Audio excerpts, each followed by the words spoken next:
Hello everyone! Welcome to the European Integration course. Today we will continue with Chapter 7, Future of European Integration. In this chapter, we will firstly talk about crises in European integration, and then the new context of EU multiple crises, crisis-driven politicization of European integration, and lastly, debating the future of European integration. Let's start with crises in European integration. Crises are inherent to European integration process and are indeed a recurring pattern of the EU throughout its history. The fact that integration always included the possibility of crisis, or that integration can be driven by crises, partly stem from the ambiguity of the very meaning of United Europe and continued political contestation over the European project itself. Crises are not just mean moments of uncertainty, but can invoke heightened conflicts, tensions, and contradictions amongst European actors, reflecting the open-ended and ambiguous nature of the finalité politique of the Union. Such conflicts, it doesn't matter if they are old or new, they raise sovereignty tensions and redistributive disputes that often derive from the reform agenda of the EU. Crises imply major turning points in times of instability that would give way to partial disintegration instead of bringing about integration outcomes.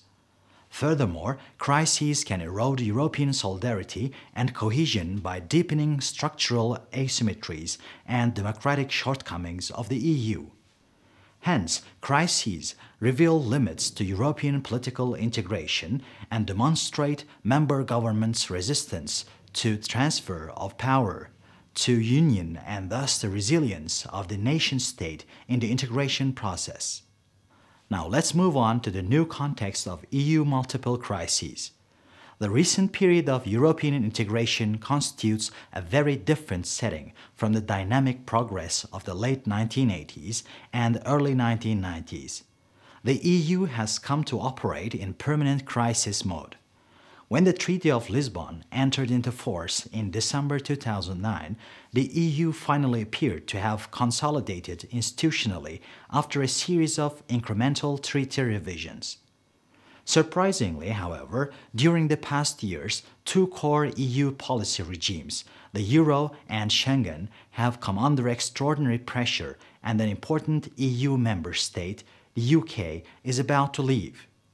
These events challenge the mainstream view of crises as opportunity and threaten the EU with a risk of disintegration, such as the reduction of its membership or the renationalization of its policies. Politicization is not new to the European integration process, but the context of the EU's recent polycrisis is. Crises are moments of increasing politicization of the EU, both at the national level and at the European level. EU's crisis-driven politicization has become a focus of scholarly debates in the EU studies literature, ranging from definitional and measurement problems to impact analysis of the dynamics of politicization for the EU's system of multi-level governance, for the EU polity, and for the European project. Now we should talk about crisis-driven politicization of European integration. It is worth stressing that prior to the Euro crisis, the constraining impacts of politicization at the national level could be mitigated by the governance mode of new intergovernmentalism and by practices of differentiated integration in areas of core state powers, including the EMU. As a result, EU governance and policy processes could be insulated or shielded from mass publics, and its policy decisions could be legitimated by the elected national leaders in the European Council and the Council. With the onset of the Eurozone's sovereign debt crisis, Europe's fragile democracy has turned into a more salient and critical issue in national politics of the member states than before.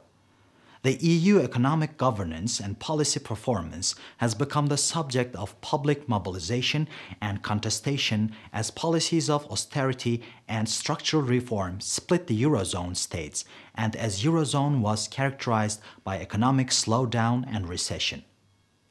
EU's currently politicized dynamics has not stayed at the national level but has acquired two more dynamics of interaction from the bottom up, that is, from the national to the EU level and through national level influence on EU actors. And at the top, the increasingly politically charged dynamics of interaction within and among EU actors.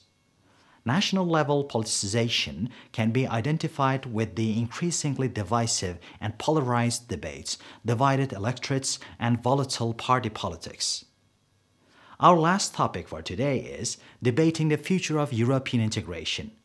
It is already clear by now that the European responses to crises and the emerging post-crisis EU economic governance have challenged the consensus-driven feature of the new intergovernmentalism with increasing patterns of asymmetry, domination, and cleavages within and between the member states.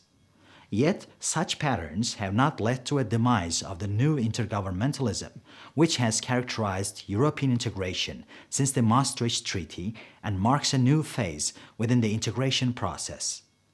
Importantly, crises have not undermined the key integration paradox of this phase: the combination of political resistance towards a further transfer of power to the supranational level and the shared conviction that the EU needs to act collectively. Supporters of the new intergovernmentalism argue that this mode of governance is likely to prevail in the foreseeable future as options for constitutional settlements are highly limited. To study the resilience of the political disequilibrium that characterized the post-Maastricht period and the emergence of more destructive disequilibrium today would require a closer look into key areas of tensions in the course of European integration. EU has always been replete with tensions of various kinds, but these tensions are now more acute than at any stage in the Union's history. Tensions reflect the differences in the long-standing fundamental choices made by member states with regard to national sovereignty, power, interests, and identity. So, this is the end of our program for the last chapter of the European integration course. Thank you for watching, and don't forget that you can always go back and watch all the previous chapters. Goodbye.